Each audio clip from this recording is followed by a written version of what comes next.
I learned about NATO.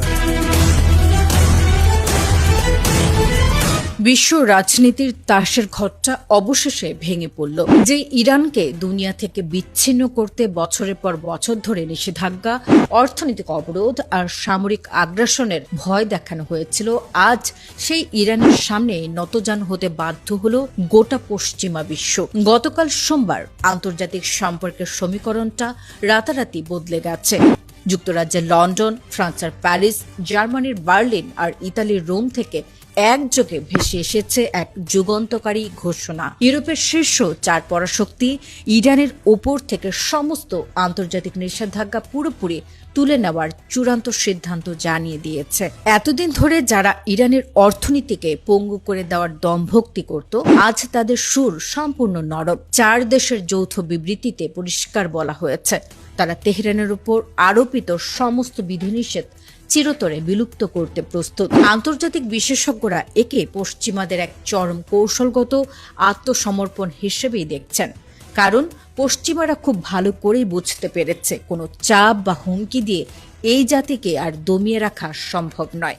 নিজের সার্বভৌমত্ব এবং পারমাণবিক কর্মসূচির প্রশ্নে ইরান যে ইস্পাত কঠিন অনড় অবস্থান দেখিয়েছিল, শেষ পর্যন্ত বিশ্ব নেতারা তা মেনে নিতে বাধ্য হয়েছেন। তারা এখন ইরানের প্রাপ্য মর্যাদা বুঝে দিতে প্রস্তুত হচ্ছেন। এই একটিমাত্র সমঝোতা পুরো পৃথিবীর অর্থনীতি ও নিরাপত্তায় এক বিশাল প্রভাব ফেলেছে।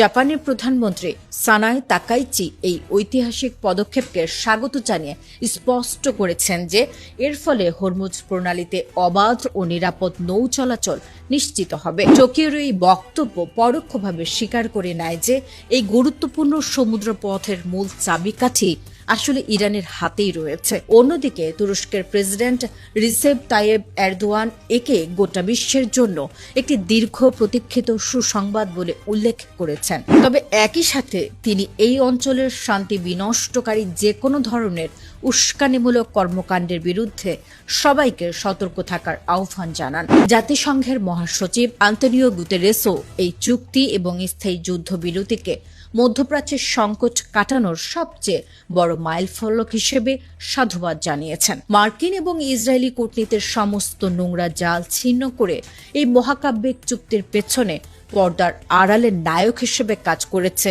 কাতার এবং পাকিস্তান।